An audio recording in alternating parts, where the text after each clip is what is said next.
A deep humanitarian crisis is now evolving in Gaza because of the Israeli bombing of several parts of Gaza. I have with me Farhat Mantu, who is the Executive Director of Doctors Without Borders. First question, of course, is a concern about the latest directive that Israel has issued, where people living in Gaza, more than 1 million people, have been told to move to South Gaza. Now, what is the humanitarian crisis now that is evolving on the ground in Gaza? Thank you for talking to me. Currently, we have more than 300 staff on the ground. So what I hear from my teams that the situation is catastrophic. It is something that is unprecedented, that MSF has not witnessed so far anywhere around the world. What is more important is that with this directive, we have to recognize there is nowhere safe to go.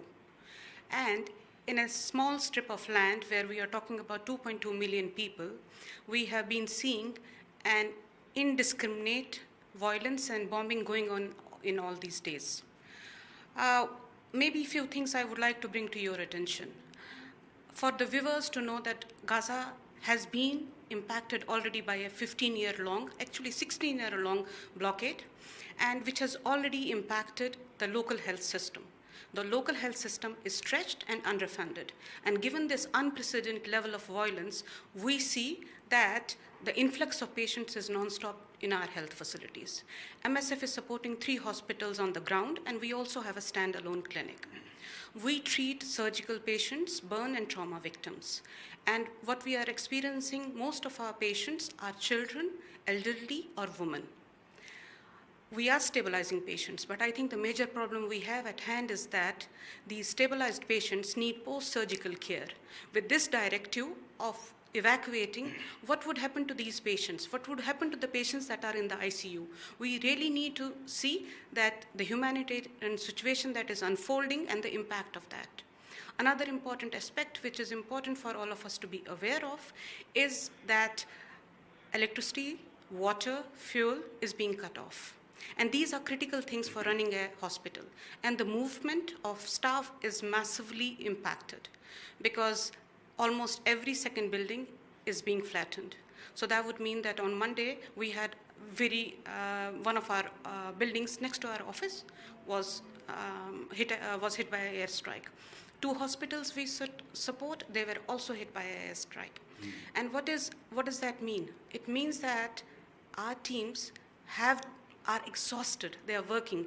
So just to illustrate the number of patients we are seeing is like the supply that would take usually 3 weeks to finish, it has been finished in 3 days. This is important.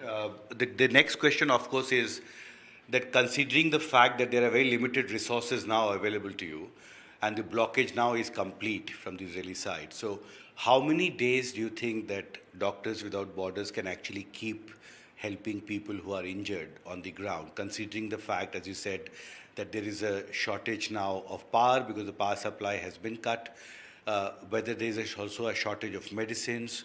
And second question is about the safety of the Doctors Without Borders workers who are working on the ground.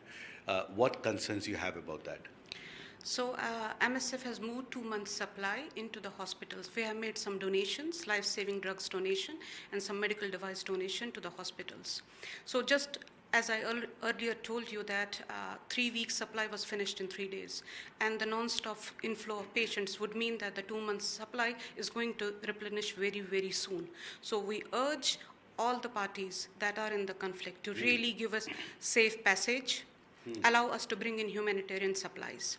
What does it mean for our staff is like, I told you already that we have staff that is used to this situation for many, many years. But this time the situation is all different than anything that we have seen in the past. Our staff is working, but their families, their homes are destroyed. Their families are displaced and in some times missing. They are experiencing this trauma firsthand. So for us, it is important that our exhausted teams are replaced and we are allowed to bring in emergency teams from outside. Thank you very much for talking to NDTV. So in Delhi, with my camera person Sachin Gupta, Himanshu Shekhar for NDTV.